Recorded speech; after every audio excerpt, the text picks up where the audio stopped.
FTP நேயர்களுக்கு வணக்கம். நான் உங்கள் சதீஷ் வீராசாமி. இன்று நம்மோடு சிறப்பு நேர்காணலுக்காக இணைந்திருக்கிறார் மூத்த அரசியல் விமர்சகர் ரவீந்திரன் துரைசாமி அவர்கள். சார் வணக்கம். வணக்கம் சதீஷ் வீராசாமி.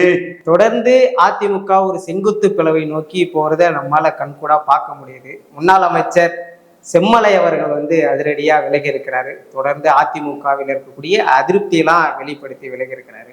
எப்படி சார் பாக்குறீங்க? செம்மலை முக்கியமான தலைவர், உறுதியான கட்சிக்காரரு, செல்வாக்கானவர்.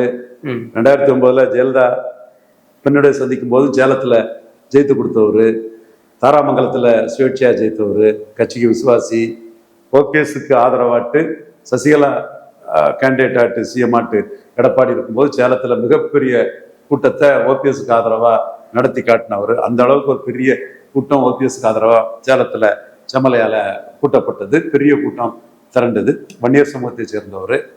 அவர் உறுதியான கட்சிக்காரர். நம்மளே அவரை அங்கிருந்து கிளப்பிடலான்னு முயற்சி பண்ணும்போது கொஞ்சம் கூட அசையாம கட்சி பற்றுதலோட தெளிவா நின்ன ஒரு அண்ணன் செம்மலை. பட் அவருக்கும் எடப்பாடிக்கும் அவருக்கும் பரஸ்பர நம்பிக்கையின்மை உருவாயிற்று. எடப்பாடியால அவரை என்டர்டெயின் பண்ண முடியுமாங்கிறது ஒரு கேள்விக்குறிங்கிற லெவல் ஆயிடுச்சு.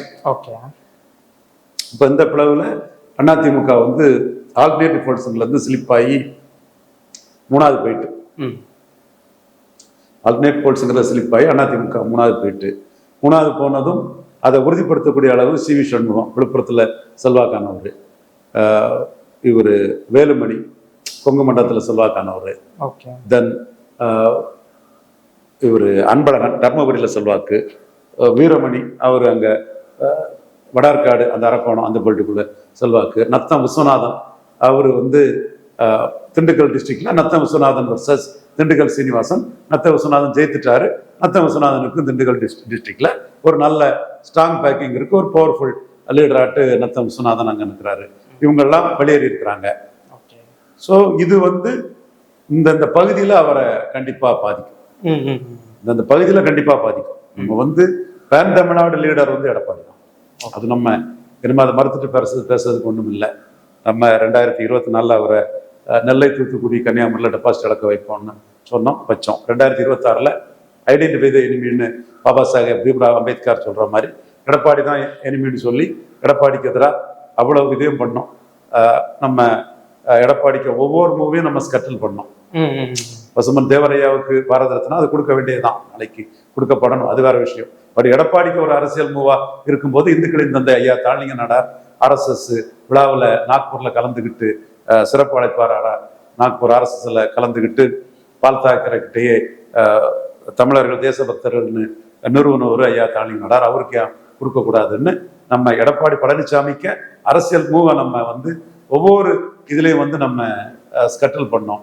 அண்ணாமலை பிரச்சாரம் பண்ணும்போது கூட நம்ம அண்ணாமலை ஆதரவாளர்கள் எடப்பாடி தோத்தாதான் அண்ணாமலைக்கு எதிர்காலங்கிறத நம்ம பேசணும். பொன் ராதாகிருஷ்ணனுக்கு டிக்கெட் கிடைக்காது, அவருக்கு ஏன் ராஜ்யசபா கொடுக்கல, மந்திரி ஆகல, அவரை ஏன் பயன்படுத்தலைங்கிறதெல்லாம் நம்ம முன்னெடுத்தோம். ஏன் விஜய் செங்கோட்டையனை கட்சியில சேர்த்து எம்ஜிஆர் ஜெயலலிதான்னு சொல்லும்போது செங்கோட்டையன், லோகேஷ், இவர் நம்ம திருநெல்வேலி RS முருகன் ஒரு முக்கியமான ஆளு, திருநெல்வேலி RS முருகங்கிறவர், அவரு நம்ம தம்பி ரிட்டையர் பட்டி நாராயணன், சுப்பிரமணியம், இவர் ராஜலட்சுமி கேண்டிடேட் ஆகல. தென் இப்படி அந்த டிசிடன்ஸ் நமக்கு தெரிஞ்ச அத்தனை ஒரு பேருக்கும் முக்கியத்துவம் கொடுத்து எம்ஜிஆர் பேரை சொல்லி எடப்பாடி பழனிசாமிய செங்கோட்டையன் பலகீனப்படுத்துறாருங்கிறத நம்ம இவங்க செங்கோட்டையன் கூட அந்த MP சத்யபாமா எல்லாரும் பேரையுமே நம்ம சொல்லி இது பண்ணோம்.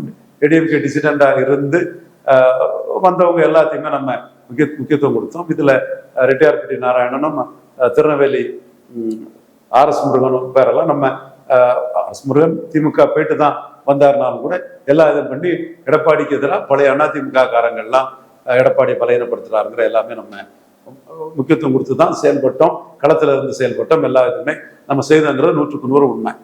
ஆனா அதை மீறி அவர் தமிழக அளவில் அதிமுகன்னா எடப்பாடின்னு தான் இருக்கிறாருங்கிறது உண்மை. அதே வழியில லோக்கலா அந்தந்த ஏரியாக்கள்ல அவங்க எடப்பாடியை பலகீனப்படுத்த முடியுங்கிறதும் 100க்கு 100 உண்மை. அந்த வகையில இன்னைக்கு செம்மலை விலகல் எடப்பாடியை பெரிய அளவு பலகீனப்படுத்தும். எந்த வன்னியர் சமூகம் அவருக்கு பேக் பண்ணிச்சோ அந்த வன்னியர் சமூகத்தை சேர்ந்த சிவி சண்முகம், வீரமணி, அன்பழகன், செம்மலை இவங்கெல்லாம் வந்து இன்னைக்கு எடப்பாடிக்கு எதிராக போறது. அவங்கவுங்க செல்வாக்கான அந்த பகுதியில் கண்டிப்பா வந்து எடப்பாடியை பாதிக்கும். KP முனுசாமி கிருஷ்ணகிரிக்காரர் மட்டும்தான் கூட இருக்கிறார், மற்றவங்க எல்லாம் போறாங்கன்னு சொல்லும்போது அந்தந்த லோக்கல் லீடர்களால ஒரு பாதிப்பு எடப்பாடிக்கு வரத்தான் செய்யும். அது ஏற்கனவே ஆல்டர்னேட்டிவ் தாண்டி 3வது போன அதிமுக வந்து ஒரு செல்வாக்கு வளையத்தை இழக்கும். அதே வேளையில் தேவகவுடா மாதிரி JDS மாதிரி அவரு ஒரு 20 விழுக்காடு எடுத்திருக்காருல, நம்ம சொன்ன இவ்வளவுத்தையும் மீறி தானே எடுத்தாரு. டு பி ஆனஸ்ட், அந்த ஓட்டு அவர் தலைமைக்கு தமிழக அளவுக்குள்ள நிற்கத்தான் செய்யும். பட் பலகீனம் அடையும். இது நம்ம இன்னைக்கு சொல்லல, 10 வருஷத்துக்கு முன்னாடியே சொன்னோம். குட்டையோ நெட்டையோ சிறுசோ பெருசோ இரட்டலையோ அவர் விட மாட்டாரு, பிடிச்சதை விட மாட்டாரு. அவர் கையில தான் அது இருக்குங்கிறத நம்ம சொன்னோம். அதே மாதிரி அவர் கையில இருக்குது. அந்த புள்ளிக்குள்ள அவருக்கு இணையாட்டி பேன் தமிழ்நாடு லீடர் வந்து இல்லை. ஸோ அந்த பிளஸை நம்ம தெளிவா பதிவு பண்ணி தான் ஆகணும். அது வந்து 2019 அவர் சிஎம்ஆனு கண்டஸ்ட் பண்ணது, 21 அவரை சிஎம்ஆனு பார்லிமெண்ட்டை பார்த்தது, 21 அவர் இரட்டை தலைமையில் சிஎம்ஆனது, 19, 21 விடுங்க, 24 ஒற்றை தலைமை தான். அது 24க்கு பிறகு செங்கோட்டையம் போனது அவரை பாதிச்சது. அது விஜய்க்கு ஒரு லிப்ட் ஆச்சு. இப்போ வந்து இவ்வளவு போயிருக்காங்க, இதுவும் விஜய்க்கு தான் லிப்ட் ஆகுறது மாதிரி தெரியுது. ஸோ எக்ஸோடஸும் அதிமுகவில் இருந்து விஜய் நோக்கி வந்து பல பகுதிகளில் வந்துட்டு இருக்கிறதே நம்ம பார்க்குறோம். இது யதார்த்த உண்மை நிலைமை. சார், இந்த அதிமுக திமுக கூட்டணி பேச்சுவார்த்தை இது முடிந்திருந்தாலும் கூட இதுல திருமாவளவனுடைய ரோலை பத்தி பலரும் இப்பவும் பேசுறாங்க. திருமாவுடைய நேர்காணல் எல்லாம் தொடர்ந்து அந்த கேள்விகள் கேட்கிறாங்க. அவர் வந்து அழைப்பு வந்தது உண்மைதான்ற மாதிரிலாம் சொல்லிட்டாரு, அதிகாரப்பூர்வமா அறிவிப்பு வரல அப்படின்ற மாதிரி சொல்லியிருக்கிறாரு. இது எப்படி சார் புரிஞ்சுக்கிறது? அதாவது 2 MLA இருக்கக்கூடிய திருமாவளவன் சிஎம்ங்கிற அளவுக்கு வர முடியும்னா இதை வந்து 4 MLA இருக்கக்கூடிய அன்புமணி ராமதாஸும் பாசிட்டிவா பார்க்கணும். நம்ம எல்லாருமே இதை வந்து எல்லா கட்சிகளுமே மும்முனை போட்டியாட்டு தமிழக களம், அரசியல் களம் கர்நாடகா மாதிரி வந்ததுல இதை ஒரு பாசிட்டிவா பார்க்கணும். யாருக்கு எப்போ சிஎம் சான்ஸ் அடிக்கும்னு சொல்ல முடியாது. ரெண்டு பெரிய கட்சிகளுக்கும் சிறிய கட்சிகள் இடையில காமன் கேண்டிடேட்டா கூட ஒருத்தர் சிஎம்ஆ வந்து உழைச்சா கரெக்டா ஒர்க் அவுட் பண்ணா உட்கார்ந்துடலாம். ஸோ 2 MLA உள்ள ஒருத்தருக்கு சிஎம் சான்ஸ் வருது. அதை கெடுத்தது எடப்பாடி பழனிசாமி தான். அவர் வந்து திருமாவளவன் சிஎம் ஆனார்னா அந்த இடம் வந்து சிவி சண்முகம், இவர் வேலுமணி இவங்கெல்லாம் பவர் ஆயிடுவாங்க.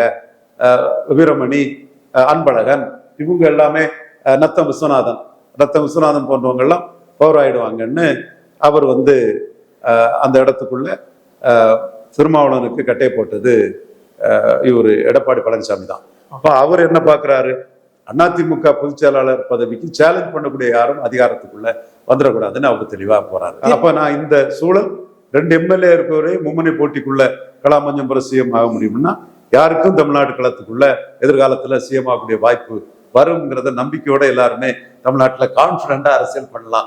கான்பிடண்டா இருங்க அன்புமணி, 2 பேருக்கு சிஎம் சான்ஸ் வந்ததுன்னா உங்களுக்கு 4 பேருக்கு கண்டிப்பா வரும் அன்புமணி அரசியல் சூழ்நிலையில. தாவேக அமைச்சரவை ஒரு 8 பேருக்கு தான் கொடுத்திருக்காங்க, இன்னும் விரிவுபடுத்தப்படல. இதுல ராஜ்மோகனுக்கு கொடுக்கப்பட்டது பெரும் பேசு பொருளானது. இங்க பாருங்க, ஒரு ஆதி திராவிடருக்கு பள்ளி கல்வித்துறை கொடுத்திருக்காங்க அப்படின்னு சொல்றாங்க.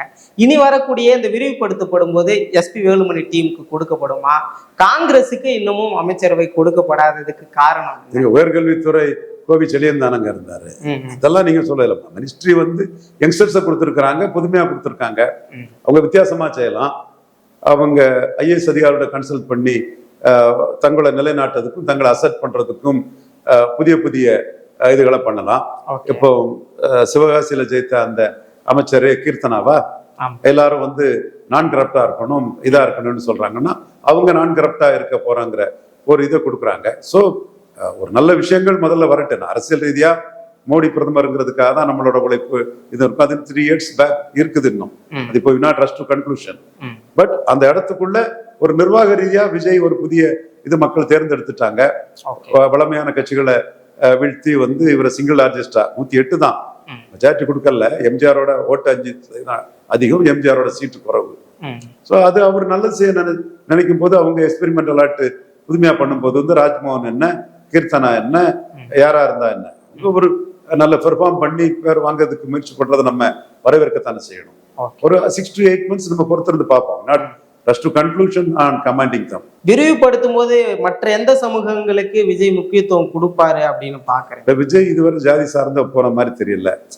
அவரு ஜெனரலா விட்டாரு, எல்லாம் வந்தாங்க. அதுக்குள்ளேயே இடனா பலது இருக்கே தவிர அவருக்கு அந்த நோக்கத்துக்குள்ள அவர் போன மாதிரி தெரியல. ஸோ அந்த இடத்துக்குள்ள அவரை நம்ம இழுத்து பேச வேண்டிய அவசரமோ அவசியமோ இல்லைன்னு தான் நான் கருதுறேன். கேரளா முதலமைச்சர் பதவியேற்பு விழாவில் விஜய் கலந்துக்குவார்னு சொன்னாங்க. எங்க ஒருவேளை விஜய் கலந்துக்கிட்டா அது ஒன்றிய அரசோடு ஒரு இணக்கம் காட்ட முடியாது போமோ அப்படின்றதால கலந்துக்கல அப்படின்னு சொல்றாங்க. கலந்துக்கலங்கிறது உண்மை. ஏன் கலந்துக்கிறங்கிறது விஜய்க்கு தான் தெரியும். அது விடி சதீஷன் நாயர் ஷோ, தாமோதர மேனன் சதீஷன் நாயரோட ஷோ தான் அது. அவர் மாஸ் லீடர் சதீஷன், அவரை சிஎம் ஆகக்கூடாதுன்னு தான் ராகுல் காந்தியும் பிரியங்கா காந்தியும் நினைச்சாங்க. கடைசியில மல்லிகார்ஜுன கார்கே தான் மக்கள் தீர்ப்புக்கு நம்ம வணங்குவோம், மக்கள் இதுன்னு சொல்லிக்கிட்டு நீங்க சதீஷனை நம்ம ஏத்துக்கலன்னா மக்கள் ஏற்று வருவான்னு சொல்லும் போது சதீஷன் அங்க சிஎம்மா வந்தாரு. அது மட்டும் இல்ல, வயநாட்டுல அனைத்து காங்கிரஸ் தொண்டர்களும் கிளர்ந்து எழுந்துட்டாங்க. நீங்க சதீஷனை சிஎம் ஆக்கல, ஆலப்புழா எம்பி வேணுகோபால சிஎம் ஆக்குனீங்கன்னா, சதீஷனை பழி வாங்குனீங்கன்னா நீங்க அமைதி நிலைமை தான் வயநாடு வரும். வயநாடுல ராகுல்னாலும் ஜெயிக்க முடியாது, பிரியங்கானாலும் ஜெயிக்க முடியாது, தோக்கடிச்சு போடுவோம்னு அந்த மக்கள் சதீஷனுக்காக கலந்து இருந்தாங்க. பாருங்க, அந்த எதிர்கட்சி தலைவரா திறம்பட செயல்பட்டதுனாலும் சரி, அதே மாதிரிதான் இப்போ எதிர்கட்சி தலைவரா மைனாரிட்டி கவர்மெண்ட்ங்கிறனால உதயநிதி ஸ்டாலின் ஷைன் பண்றாரு. ஃபேக்ட் அது. நீங்க மெஜாரிட்டி கவர்மெண்ட் இருந்ததுன்னா அது ஷைன் பண்ண முடியாது. It is up to Vijay to decide. Minority கவர்மெண்ட்னால நீங்க பதவிக்காக டெய்லி கவர்னர் போனீங்கன்னா கிண்டல் அடிக்கிறாரு. பட் அங்க மெஜாரிட்டி கூட்டணி ஆட்சி, பினராயி விஜயன் ஆட்சியே அவரு கடுமையா விமர்சிச்சு சதீஷன் பெரிய ஆளானாரு. சமூக வலைத்தளங்கள், இன்ஸ்டா எல்லாமே சதீஷன் புகழ் பாடிச்சு. மலையாளிகளின் தலைவர் ஆயிட்டாரு. அன்னைக்கு ஏகே ஆண்டனி எப்படி இருந்தாரோ அதே மாதிரி இன்னைக்கு சதீஷன் வந்துட்டாரு. சோ சதீஷன் விஜய் வந்தா விஜய்க்கு முக்கியத்துவம் கொடுப்பாரு. விஜய்க்கு கேரளால பாப்புலாரிட்டி இருக்கு, ரசிகர்கள் இருக்காங்க, நம்பர் 1 ஹீரோவா கேரளாவில் இருக்காருங்கிறதெல்லாம் தெரிஞ்ச விஷயம்தான். அதுல மாறுபட்ட கருத்துக்கு இடம் இல்லை. ஆனா விஜய்க்கு நெருக்கமான ராகுலுக்கே அங்க மரியாதை கம்மி, விஜய்க்கு நெருக்கமான வேணுகோபாலன் நாயருக்கு அங்க மரியாதை கம்மி. சதீஷன் தான் ஆலினார். சோ அப்ப விஜய் போகாததுக்கு என்ன காரணம்னு விஜய்க்கு தான் தெரியும். நம்மளோட பார்வை, விஜய் போனா ஒரு மதிப்பு சதீஷன் கொடுக்கத்தான் செய்வார், அவருக்கு பாப்புலாரிட்டி இருக்குது. ஆனா அதிகார அரசியல்ல வேணுகோபால் அங்க முறியடிக்கப்பட்டுட்டார், வேணுகோபால் சினம் பண்ணப்பட்டுட்டார். நீங்க மேல இருந்து பிள்ளையார் வேலை பண்ணி அம்மையப்பன் தான் உலகம்னு காட்டி வந்துடலாம்னா இவர் முருகநாட்டு கேரள மக்கள் மத்தியில தலைவராயிட்டாரு சதீஷன். சோ சதீஷனுக்குள்ள கைத்தட்டல். ராகுல் காந்தி பேயறிஞ்ச மாதிரி இருந்தாரு, ராகுல் காந்தி பரிதாபமா நின்னாரு. சதீஷன் தான் அங்க ஹீரோ, சதீஷன் தான் அங்க ஸ்டாரு. சதீஷன்ங்கிறது ஏகே ஆண்டனி மாதிரி ஒரு நேர்மையான அரசியல்வாதியாட்டு வராரு. மந்திரி பதவி போடுறதுக்கெல்லாம் வேணுகோபால என்ன பார்க்க சொல்லுங்கிறாரு. மதிக்கிறாரு, ஆர்கனைசேஷன் செக்ரட்டரி மதிச்சுதான் தீரணும், சதீஷன் மதிக்கிறாரு. ஆனா கேரளால டிஸ்கஸ் பண்ணுங்கிறாரு. சோ அந்த இடத்துக்குள்ள பிரியங்காவும் ராகுலும் வந்தாலே நீங்க அந்த எடுத்து பாருங்க, ராகுலோட பரிதாப நிலையை பாருங்க, மக்கள் தலைவரா சதீஷன் இருக்கிறத பாருங்க. இது ஏகே ஆண்டனி மாதிரி தான். 15 ஆண்டுகளுக்கு முன்னாடி ஏகே ஆண்டனியும் சிதம்பரத்தையும் சொல்லும் போது யாரு பிரைம் மினிஸ்டர் ஆகலான்னு காங்கிரஸ் சொன்னா நேர்மையான ஏகே ஆண்டனி தான் சொல்லுவேன். அப்போ சிதம்பரத்துக்கு எதிராக கடுமையான வார்த்தைகளை சொல்லி சிதம்பரம் தமிழர்னாலும் மலையாளி ஏகே ஆண்டனி நேர்மையானவர், மக்கள் செல்வாக்கு மிக்கவர்னு சொல்லுவேன். அன்னைக்கு இன்னைக்கு சதீஷன் மக்கள் செல்வாக்கு மிக்கவராட்டு நிற்கிறாரு. 3 பேருமே நாயர் தான். Venugopal Nair, Satheesan Nair, Ramesh Chennithala Nair. Ramesh Chennithala senior leader, Ramesh Chennithala senior leader. Satheesan அவருக்கு ஒரு செயலாதான், ஸ்டூடெண்ட் தான். பட் சதீஷன் இன்னைக்கு ஒரு மக்கள் தலைவரா எழுப்பி இருக்கிறார். இது Satheesan show, out and out Satheesan show. Suppose நீங்க வேணுகோபால் சீஃப் மினிஸ்டரா வந்திருப்பாருன்னா விஜய் கண்டிப்பா போயிருப்பாருன்னு தான் நான் நினைக்கிறேன். சோ விஜய் போகாததுக்கு காரணம் அவருக்கு தான் தெரியும். சதீஷன் சிஎம்னாலும் விஜய் போனா விஜய்க்கு கேரளாவில் முக்கியத்துவம் எதிரொலிக்கத்தான் செய்யும், சதீஷன் முக்கியத்துவம் கொடுக்கத்தான் செய்வார். பட் இந்த இடம் விஜய் சென்றிக்காக நம்ம பார்க்காண்டா, ராகுல் சதீஷன் அந்த போட்டியை பார்க்கும்போது மக்கள் ஆதரவுல ராகுலோட நோக்கத்தை சதீஷன் முறியடிச்சிட்டாரு. சதீஷன் ஒரு ஏகே ஆண்டனியா கேரளாவில் காங்கிரஸ் கட்சிக்குள்ள உருவாகி வராரு. ரொம்ப திறப்பட இருக்கிறாரு. இக்கானிமிட்டியோட சிறப்பிரஞ்சனா ஒவ்வொரு விஷயத்தையும் நிதானமா அருமையா டீல் பண்றாரு. காரணம், அவர் சட்டசபையில ஷைன் பண்ணது கேரள மக்கள் மத்தியில ஒரு பெரிய மக்கள் தலைவராட்டு இன்னைக்குள்ள லெவல்ல சமூக வலைத்தளத்திலே ஒருத்தர் மக்கள் தலைவராட்டு எஸ்டாப்ளிஷ் ஆக முடியுங்கிறத சதீஷன் கேரளாவில் நிரூபிச்சிருக்கிறாரு. ஓரளவு சினிமா பாப்புலாரிட்டி உள்ள விஜயும் தமிழ்நாட்டுக்குள்ள நிரூபிச்ச மாதிரி சதீஷனும் கேரளாவில் நிரூபிச்சிருக்காங்கிறது 100% உண்மை. Satheesan issue is a snub to ராகுல் காந்தி அன்று வேணுகோபால். சரி, ஓகே. ராகுல் காந்திக்கு கேரளாவில் மரியாதை கொடுக்கப்படாதது ஏத்துக்கிறோம். தமிழ்நாட்டிலேயே போதிய மரியாதை கிடைக்கல. இங்க வரும்போது அமைச்சராகவே அறிவிக்கப்பட்டிருக்கும் அப்படின்னு தான் சொல்லப்பட்டது. ஆனா இந்நாள் வரை காங்கிரஸுக்கு முக்கியத்துவம் கொடுக்காதது, அவ்வளவுதான் அவங்கள ஒரு ஆப்ஷனா தான் விஜய் பாக்குறாரு அப்படி புரிஞ்சுக்கணுமா சார்? காங்கிரஸ் வந்து அந்த இடத்துக்குள்ள விஜய்க்கு விஜய் கூட தான் இருக்கிறாங்க. நம்ம அதை வந்து உடனே நம்ம பிரிஞ்சுட்டாங்க இது பண்ணாங்கன்னு இல்ல. ஒரு அக்ரிமெண்டாட்டு வந்து ராஜ்யசபா, உள்ளாட்சி தேர்தல் கூட்டணி, பார்லிமெண்ட் கூட்டணிலாம் அவங்க கையெழுத்து போட்டிருக்காங்கல்ல. ஸோ அதனால கையெழுத்து போட்டுக்கிட்டு உடனே டக்குன்னு அந்த 5ஐயும் வந்து வேண்டான்னு சொல்லிடுவார் நம்ம நினைக்காண்டா. இந்த ஒரு 32 திரண்டு வந்துன்னா கம்ஃபர்டபுள் மெஜாரிட்டி ஆயிருக்கும். இப்போ அதிமுக வந்து 32 பேர் எதிர்பார்த்திருப்பாங்க. அது 25 சம்திங், 24 25ஓட ஸ்டாப் ஆயிட்டு அதுக்கு மேல அது ரைஸ் ஆகல. 32 வந்ததுன்னா ஒரு குழுவா ஒன் அக்கேஷன் குழுவா மதிச்சு அது கம்ஃபர்டபுள் மெஜாரிட்டி வந்துடும். அப்புறம் கம்ஃபர்டபுளா இருக்கணுங்கிற ஒரு பார்வை அந்த இடத்துக்குள்ள கிடைச்சிருக்கும். அதிமுக 25 சேர்ந்து 144 வருதா, 108ல இருந்து 144 வருது. இதுல காங்கிரஸுக்கு 5 ஒரு ஸ்டார்டிங் பாயிண்டா ஒரு பூஸ்டா தான் கொடுத்துருக்குது. நம்ம கட்சிக்கு முதல்ல கொடுத்துக்கிட்டு அது பிறகு யார் யாரெல்லாம் சப்போர்ட்டிங் பார்ட்டியா வராங்க அதை எப்படி பண்ணிக்கலாம்னு நினைச்சுக்கலாம். அல்ல நீங்க வந்து அந்த 25 வெளியே வச்சுக்கிட்டு 5க்கு கொடுத்தீங்கன்னா 5 பேர் ரொம்ப ஹெவியா கேட்பாங்க. தனக்கு பிறகு தானே தானும். அந்த வகையில தன் கட்சிக்குள்ளதை கொடுத்துக்கிட்டு அப்புறம் காங்கிரஸை பார்க்கலான்னு தான் நினைச்சுக்கலாமே தவிர இதை வந்து ரொம்ப இதுக்குள்ள மோடி அவர்கள் காங்கிரஸை பத்தி பேசின பேச்சு வந்து அது பேசு பொருள் ஆகலனாலும் கூட அவர் திமுகவை குறிப்பிட்டு சொன்னது இன்று இந்தியா முழுக்க திமுகவுடைய பலம் பாருங்க அப்படின்னு பலரும் பேசுறாங்க. மோடி அவர்கள் திமுகவை பத்தி பேசுறதுக்கு காரணம் என்ன சார்? திமுக 22 எம்பி இருக்குது. எமர்ஜென்சி எதிர்த்த ஒரு முதலமைச்சர் மகங்கிறனால ஸ்டாலின் எமர்ஜென்சியில கைது செய்யப்பட்டார். ஸ்டாலின் எமர்ஜென்சி கைதுங்கிறது மிக முக்கியமான ஒன்று. அதுல வந்து ஸ்டாலினை சிஎம் மகன்கிறவே அடிப்பாங்க. அப்போ வித்யாசாகர் தான் அந்த ஜெயிலர்னு நினைக்கிறேன். அப்போ வந்து சிட்டி பாபு வந்து ஸ்டாலின் மேல விழுந்து தம்பி அடிக்காதீங்க, என்ன வேணாலும் அடிங்கன்னு சொல்றது. இது எமர்ஜென்சி எதிர்ப்புல கைலமன்ன நாலேஜ் குமாரசாமி நாடா எங்க பகுதியை சேர்ந்தவர் சிவப்பு நாடான்னு ஒரு பத்திரிகை நடத்தினாரு. முதல் புலனாய்வு பத்திரிகை அவர் தான் கொஞ்சம் கட்டாமடா பண்ணுவாரு. பட் அவர் வந்து ஒரு இந்திரா காந்திக்கு ரொம்ப எதிரான ஒரு எமர்ஜென்சி எதிர்த்து அரசியல் பண்ணவர். அவர் ஜெயில இருக்கும்போது வந்து அதை சொல்லுவார், ஸ்டாலினை வந்து இப்படி அடிக்க வருவாங்க. அப்ப சிட்டி பாபும் சாத்தூர் பாலகிருஷ்ணன், அதுல சிட்டி பாபு பேர் தான், ஸ்டாலின் அடிக்கும் போது அவர் மேல விழுந்து தம்பி அடிக்காதீங்கன்னு அந்த அடியெல்லாம் அவர் வாங்கிக்கிடுவார். பிரசவாக்கத்துல இருந்தாரு, வெள்ளாளத்துல இருந்தாரு. எப்ப நான் ஊர்ல இருந்து வரும்போதும் குமரசாமி நாடாரை பார்த்து பேசுவேன். அப்ப அவர் அந்த தகவலை சொன்னார். இது வந்து மோடிக்கும் தெரியும்.